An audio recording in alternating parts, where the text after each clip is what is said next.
आज का विषय लिया है गुरुमुक्ता व मनमुक्ता पर। हम सभी जीव,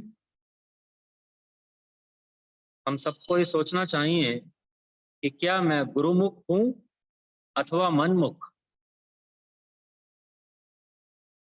हम सबको सत्संग श्रवण करते हुए काफी समय हो गया है व हम सब ने महात्मा मंगत राम जी को अपना गुरु माना हुआ है। वह हमें ऐसा आभास रहता है कि हम ही सच्चे शिष्य हैं। हम महाराज जी के सच्चे शिष्य हैं कि नहीं, आज इस कसौटी पर चर्चा करेंगे। महाराज जी ने वाणी में एक दोहा दिया है, मार्ग दो संसार में प्रगट साहब कीन, मंगत जैसा जो चले होए तिस ही में लीन। बात आती है मनमुक्ता या मनमुखी जीवन। मनमुखी जीवन होता क्या है? माने मेरे मन में जिस प्रकार के भी विचार उठें उसके अनुसार मैं अपना जीवन जीऊं। हैरानी की बात यह है कि सबके मन में अलग अलग तरह के विचार आते जाते रहते हैं। सोचने की बात यह है कि मन में विचार उठ क्यों रहे हैं व कैसे उठ रहे हैं, और क्या इन लगातार उठ रहे विचारों से मैं, माने कि जीव, शांत हो रहा हूं या नहीं। गहरी गौर करेंगे तब पता चलेगा कि इस मन में जो विचार उठ रहे हैं उसका निर्माण मैंने स्वयं किया हुआ है। समस्त संसार द्वंद्व रूप है। अपने अपने मन का हम सभी को पता होता है कि हमें क्या पसंद है और क्या नापसंद। इस पसंद और नापसंद ने ही पूरे मन की रचना की हुई है। मैं इंद्रियों का पूर्ण रूप से गुलाम हो चुका हूं, इसलिए इंद्रियों का स्वभाव ही मेरा स्वभाव बन गया है। इंद्रियां कभी तृप्त नहीं होती। जब जब मैं अपनी एक भी इच्छा इन इंद्रियों के माध्यम से पूरी करता हूं, तब तब वो आग में घी डालने जैसा काम है। माने मैं रजोगुणी से घोर रजोगुणी अवस्था में जाने लगता हूं। माने मनमुखी जीवन जीने से मेरी चेतना का स्तर लगातार गिरता चला जाता है और मेरा आध्यात्मिक मार्ग और लंबा हो जाता है। इस मनमुखी जीवन के विषय में एक जीवन गाथा में से एक वाक्य आपके समक्ष रख रहा हूं। प्रेमी कश्मीर चंद जी थे, उनके मित्र थे द्वारका नाथ जी। ये लोग मसूरी घूमने आए हुए थे, तो कश्मीर चंद जी द्वारका नाथ जी को महाराज जी के चरणों में दर्शन के लिए लाए थे। तो महाराज जी फरमाते हैं, प्रेमियों, ऐसी नुमाइशी अय्याशी की जगह में रहकर ऐसा विचार बन जाना बड़ा भाग्य समझो। अब विचार करो कि महात्मा लोगों के दर्शन करने का क्या लाभ है और क्यों इनके पास आए हो। प्रेमी द्वारकानाथ जी ने जो कुछ भी महाराज जी से कहा, वह हम सबका जीवन, कितने प्रेमियों का जीवन ऐसा रह चुका है। पूरी बात को उन्होंने खोल के महाराज जी के सामने रख दिया। जीवन में ये याद रखें, जब भी कोई सत्पुरुष हमें मिल जाए या उस सत्पुरुष की राह पर सच्चाई से चलने वाला जो व्यक्ति हमें मिले, जिसकी हम बात सुनकर समझते हों। बरेली में हम बात करें, श्री शिवनाथ अग्रवाल जी ताऊ जी जिनको हम बोलते हैं, उनका मार्गदर्शन हम सबके लिए बड़ा प्रेरणादायक है। जब भी उनसे चर्चा करी जाए, मेरा मानना है कि अपने विकार खोल खोल कर उनके समक्ष रख देने चाहिए कि मेरा अपना जीवन किस प्रकार का है, यह उन्हें बता देना चाहिए। ठीक ऐसा ही द्वारकानाथ जी ने किया। द्वारकानाथ जी बोले, महाराज जी, हमें तो सवाल करने की बुद्धि नहीं है, इतना जरूर अर्ज करूंगा कि आपके दर्शन करके मेरे मन को बड़ी शांति मिली है, बड़ी प्रसन्नता हुई है, और कुछ पता नहीं। हम कभी मंदिर गुरुद्वारे नहीं गए हैं, ऐसी ही ख्वाहिश बनी रहती है कि अच्छा खाएं, अच्छा पहने, रंग तमाशे देखें, क्लबों में जाएं। ऐसे ही विचार हम सबके हर जगह बने रहते हैं। रब वाला मसला हम जानते ही नहीं। यह हमारे भाई कश्मीर चंद जी धर्मात्मा पुरुष हैं, इनकी कृपा से आपके चरणों में आ गए हैं। आप ही कुछ कृपा करें, परमेश्वर वाली बात अंदर बिठावें। महाराज जी कहते हैं, खूब प्रेमी, तुमने तो सब साफ साफ बयान कर दिया है, लेकिन यह बताओ कि क्या इस नुमाइशी जीवन से शांति मिल गई है? प्रेमी कहने लगे, महाराज जी, इस जीवन में सुख तो जरूर मिलता है, मगर शांति वाली कोई बात नहीं। ना ही शांति रूपी बला को हम जानते हैं।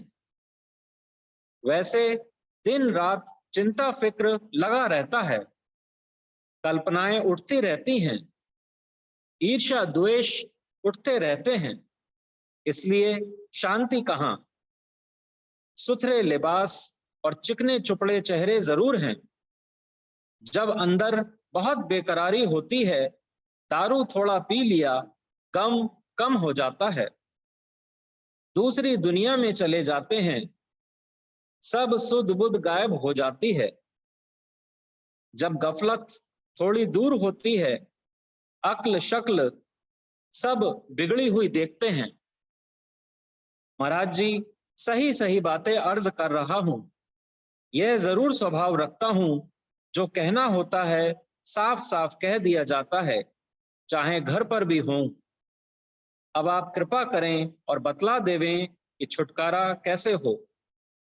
अपने स्वाद पूरे करने के वास्ते कई जीवों को भी दुख दिया है, बाजार से भी लाकर भून भून कर खाया है, कई तरह की मदिराएं भी इस्तेमाल की हैं, मगर वहां के वहां ही हैं।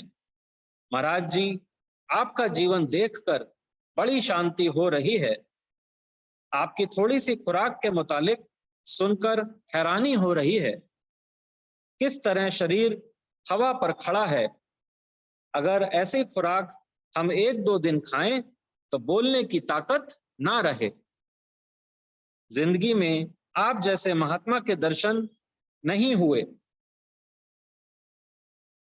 पिछले किसी जन्म के अच्छे कर्म इस जगह ले आए हैं। इस जन्म की तो अल्लाह अल्लाह खैर सल्ला है। महाराज जी ने फरमाया, बीत गई थोड़ी रही, थोड़ी भी रहनी नाही, यह कथा विचार के करो होश मन माही। कहते हैं, प्रेमी, इधर आकर क्या महसूस किया है? जहां रह रहे हो वहां बड़े बड़े सुख के समान हैं, वहां शांति है। यहाँ जंगल बियाबान में ये कैसे हो सकती है? महाराज जी, आपने जो पूछा है उसके मुतालिक अर्ज ये है कि असल में संसार की जाहिरी चीजें खुशनुमा देखकर बेशक हमारे समेत सब जरूर खुश होते हैं, लेकिन ईर्ष्या जलन अंदर बनी रहती है। गरीब अमीर को देखकर तड़प रहा है, थोड़े पैसे वाले सरमाएदार को देखकर, बड़ी बड़ी कोठियों वालों को देखकर, दूसरों को अच्छा खाता देखकर, अच्छा पहनता देखकर जल रहे हैं।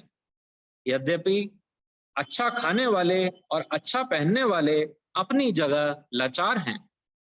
यहाँ तक कि किसी का कारोबार अच्छा है तो दूसरे देखकर जलते रहते हैं। कहते हैं, मेरी समझ में तो संसार में रहने वाले सभी मनुष्यों का यही हाल है। इधर आकर बड़े सादा रूप में आपके दर्शन पाकर और कोई ठाट बाट न देखकर बड़ी खुशी होती है। कह रहे हैं कि आजकल जो जगह जगह सत्संग हो रहे हैं या आश्रम में जो सत्पुरुष बताए जाते हैं उनसे मिलते हैं, तो वहां पर ज्यादा नुमाइशी जीवन दिखाई देता है। वहां पर ज्यादा सोफा सेट, हाथों में घड़ियां, और उनके पास वो सारे सामान हैं जो एक आम घरों में भी नहीं मिलते। तो कहते हैं ऐसी जगहों पर जाकर मेरा मन तो बिल्कुल नहीं ठहरता। तो कैसे ये मार्ग मैं अपने जीवन में उतारूं, कैसे इसको आत्मसात करूं? कह रहे हैं, हमने आजकल के संतों जैसा ही मामला आपका भी समझ रखा था। यहाँ आने पर वाकई शांति और आनंद महसूस हो रहा है, वह भी आपके यहाँ आने से। वैसे कई दफा इधर घूम गए हैं, कभी कोई फर्क महसूस नहीं हुआ। आज मेरा मन बहुत प्रसन्न हुआ है। वाकई असली तपस्वी संतों के नजदीक जाने से ही सच्ची राहत मिलती है। भूले हुओं को रास्ते पर डाल देना आप जैसे ऋषियों का ही काम है। मसूरी बड़ी अच्छी सुंदर जगह है। हम कई वर्षों से हर साल आते हैं, गर्मी का सारा मौसम रहकर चले जाते हैं। मगर यह सब साजो सामान हमें तो अंदर दुखदाई लगता है। बाहर से बेशक चमकते चेहरे नजर आए, मगर अंदर सबके बीमारी एक जैसी लगी है। महाराज जी, आपके कहने पर हम आपसे कुछ सबक लेना ही भूल गए, अपना लेक्चर देना शुरू कर दिया है। महाराज जी फरमाने लगे, प्रेमी जी, तुमने अच्छी तरह संसार की हालत को समझ रखा है, इधर से और क्या कहा जाए। तुम्हारे जैसे प्रेमियों के अंदर धर्म का विश्वास कैसे आ सकता है, जहां साधु संत संसारियों से बढ़ चढ़कर नुमाइशी दृश्य बनाकर रखते हों। अब महाराज जी बता रहे हैं कि ये सारा जो तुमने बताया, ये सब मनमुखी जीवन है। तो गुरुमुख जीवन कैसा होना चाहिए, इसका महाराज जी ने बताया कि जब तक तप, त्याग, सादा आहार व्यवहार साधु का ना हो, तब तक धर्म प्रकाश रूप में दिखाई नहीं दे सकता। बाकी तृष्णा रूपी रोग सबको लगा हुआ है। इंसान, हैवान, पशु, सब जीव मोह माया के जाल में फंसे हुए हैं। मनुष्य ज्यादा से ज्यादा धन परिवार बढ़ाकर और साज व सामान अच्छी तरह एकत्र करके खुशी हासिल करना चाहता है। यह चीजें जब बढ़ जाती हैं, तब भी कोई सुख की सांस नहीं ले सकता, बल्कि दुख और अशांति ही होती है। ऐसा कोई संसार में नहीं दिखाई देता जो मोह माया को बढ़ा लेने से शांति को प्राप्त हुआ हो। जुगाजुग से सृष्टि चली आ रही है, बड़े बड़े राजे राने वली हुए हैं। जब संसार को अच्छी तरह भोग चुके, तब चित्त में विचार आया कि संसार झूठ और दुख रूप है। आजकल तो भोगवाद बढ़ रहा है, यह अक्ल शक्ल सबकी कमजोर कर देगा, कोई कुदरती चीज ना रहने देगा। भोगों को अधिक से अधिक भोग कर आज तक कोई तृप्त नहीं हुआ।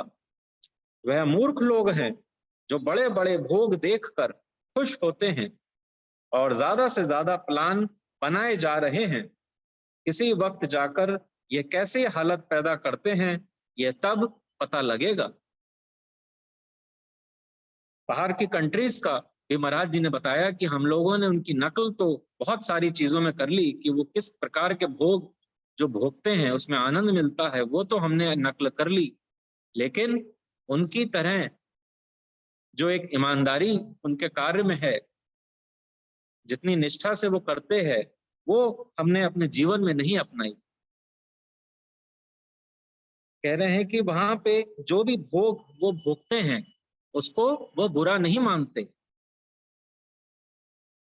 और भारत की भूमि ऋषियों मुनियों की भूमि है। वहां पर ना तो स्वरूप का बोध है और भोगों को भी वे तुच्छ नहीं मानते। उनके अंदर तृष्णा बढ़ती चली जाती है। इन भोग पदार्थों को अधिक से अधिक किस तरह जमा किया जावे, वह इसे अच्छी तरह समझते हैं। यहाँ के लोगों का अब ना आहार पवित्र रहा है, ना व्यवहार आमतौर पर पवित्र रहा है। सब शिकार चढ़े रहते हैं। इसलिए प्रेमी आहार, व्यवहार, विचार और संगत पवित्र करनी ही होगी, दूसरा और कोई उपाय नहीं है। चाहे जिस जगह मर्जी हो, रहकर जीवन का सुधार करो। गुरु पीर उसको धारण करो जिसके अंदर त्याग और वैराग्य पूर्ण रूप से विराजमान हो, जो नित्य अपने जीवन को उच्चता की तरफ ले जा रहा हो, लोक सेवा में प्रवृत्त हो। जब इस तरह के सुधार के जीवन बन जाते हैं, खुद ब खुद जीव खुशी व महसूस करने लगता है। वैसे जब तक चित्त के अंदर वासनाएं मौजूद हैं, तब तक जीव शांति को हासिल नहीं कर सकता, बल्कि अनेक तरह के दुखों को ही प्राप्त होगा। किसी भाई पंडित के आश्रय मत रहो कि वह पाठ करेगा और तुम्हारी गति होगी। अपनी सदगति के वास्ते भी खुद सोचो। गुरुमुक्ता व मनमुक्ता पर अमरवाणी में से कुछ वचन दोहे आपके समक्ष रख रहा हूं। इनको कुछ इसमें से दोहे मैंने सिलेक्ट किए हैं, इनको मैं पढ़ रहा हूं और हम अपना अपना आकलन करते रहेंगे कि हम कहाँ पर खड़े हैं, कि हम वाकई गुरुमुख हैं या मनमुख हैं। गुरुमुख मन मुख का सुनो विचार, परम निधान सब जीव आधार। मार्ग दोई जग में दिखलाए, एक मुखत पछाने एक बंधन पाए। नित ही जुगत से करो विचार, सत तत बूझे मिटे जीव आजार। आजार माने दुख, कि जीव के समस्त दुख मिट जाएंगे। और जो गुरुमुखता से जीवन अपना चलाएगा, वो नित ही नए से नए युक्तियों को विचार करेगा कि कैसे इस जन्म मरण के बंधन से मैं छूटूं, कैसे मेरा जीवन रजोगुणी से सतोगुणी की ओर बढ़े। सबसे उत्तम ये ही विवेक, गुरुमुख मन मुख का पावे लेख। सार असार का निर्णय ध्याए, सार पछाने परम गत पाए। गुरुमुख बुद्धि सत कर्म विचार, मन मुख भोगे विख की सार। गुरुमुख आप को माने नीचा, मन मुख हो बैठे नित ऊंचा। गुरुमुख मन सा परहितकारी, मन मुख सब की हाल उतारी। गुरुमुख अपना खेद निवारे, मन मुख और का खेद चित धारे। गुरुमुख और की सेवा मांगे, मन मुख अपनी सेव कमांदे। गुरमुख साहब से रखे प्रीत, मन मुख चाले नित विपरीत। गुरमुख पूजे एक साचा नाम, मन मुख पूजे नारी और दाम। गुरमुख चाले हंस की चाल, मन मुख चाल बहुरंग की भाल। गुरमुख पर नारी पर धन बिख जाने, मन मुख तिनका भोग सुख माने। गुरमुख अंतर ठांड घनेरी, मन मुख तापे अगन भ्रम केरी। गुरमुख कीजे साध की सेवा, मन मुख पूजे धनवादी देवा। गुरमुख के मन धीरज समाए, मन मुख का मन नित डहकाए। गुरमुख मन पर पावे जीत, मन मुख मन चंचल संग परीत।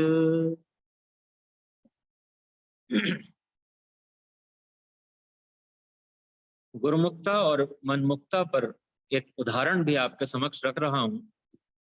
एक फकीर हुआ करते थे, उनके आश्रम में एक शिष्य उनके साथ, जैसे बनारसी दास जी थे इस प्रकार एक शिष्य अपने फकीर के साथ रहा करते थे। कौन अंदर से कितना गहराई से गुरुमुक्ता को मानता है या कौन अपने मन की सुन रहा है, इस बात का निर्णय इस उदाहरण से पता चलता है।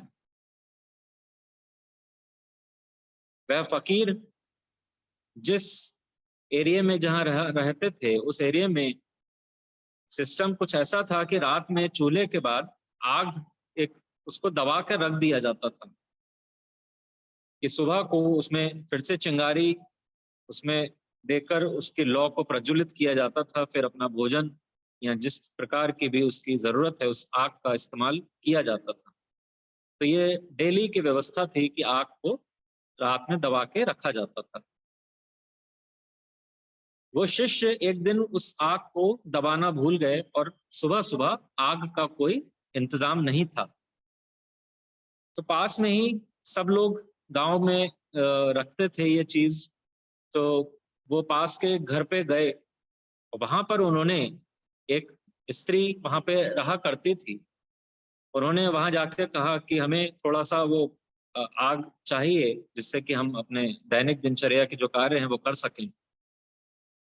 तो बताते हैं कि वह स्त्री बड़ी पहुंची हुई थी, उसको पता था कि यह शिष्य एक फकीर के साथ रहता है, तो उसने सोचा क्यों ना आज इसकी परीक्षा ली जाए। उसने कहा कि तुम्हें अगर यह आग चाहिए तो तुम्हें मेरी शर्त माननी होगी। शर्त उसने कुछ ऐसी रख दी, उसने कहा कि तुम या तो मेरे साथ भोग विलास करो और यह आग ले जाओ, नहीं तो अपनी एक आंख मुझे दे दो और यह आग ले जाओ। क्योंकि वह शिष्य सच्चा गुरु भक्त था, गुरुमुख जीवन जी रहा था, उसने अपनी आंख देना स्वीकार किया। उसने अपनी आंख तुरंत निकालकर दे दी और अपने खूब कस के पट्टी बांध के वो आग लेकर अपने आश्रम आ गया। आश्रम में सब कार्य कर रहा था। तभी सत्पुरुष जो फकीर वहां पर थे उन्होंने पूछा कि यह आंख पर पट्टी क्यों बांध रखी है? जो सत्पुरुष होते हैं वे त्रिकालदर्शी होते हैं, उन्हें सब पता था कि क्या घटना घटित हुई है। फिर भी शिष्य ने उस बात को छुपाना बेहतर समझा। उसने कहा नहीं महाराज जी, थोड़ी सी आंख आ गई है, इस वजह से पट्टी बांध रखी है। महाराज जी ने कहा कि अपनी पट्टी खोल, देख तो। तब फकीर के कहने पर उसने पट्टी खोली तो देखा आंख वहां सलामत थी। तो ये है गुरुमुखता का प्रमाण। वो कितना गुरु भक्त रहा होगा वो शिष्य, उसने इस बात की फिक्र नहीं करी कि उसकी आंख चली जाएगी, क्या होगा। बस क्योंकि उसने अपने गुरु की बात को ऊंचा रखना था तो उसने अपने शरीर की भी परवाह नहीं करी। हम सब अपने अपने विषय में इस घटना से आकलन करें कि महाराज जी हमसे जीवन में क्या मांग रहे हैं, हमसे क्या करने को कह रहे हैं। हमको मात्र 5 नियम बताए गए हैं कि सादगी में रहना है, सेवा करनी है, सत्य बोलना है, सत्य का साथ करना है, सत्संग व सत सिमरन के आपको हम सबको पता है क्या नियम बताए हुए हैं। हम सब देखें व सोचें कि क्या सच में मैं गुरुमुख हूं या अभी भी मैं मनमुखी जीवन जी रहा हूं। 2 वक्त का सिमरन भी हम ठीक से महाराज जी के बताए हुए नियम के अनुसार नहीं कर रहे हैं। सबसे हाथ जोड़कर यही विनती करूंगा और ईश्वर से चाहूंगा मुझ पर भी कृपा बनाए रखें कि मैं महाराज जी के 5 नियम को अपने जीवन में धीरे धीरे आत्मसात करके अपना जीवन भी कल्याण करूं और आप सबका भी जीवन कल्याणमय हो। ओम ब्रह्म सत्यम।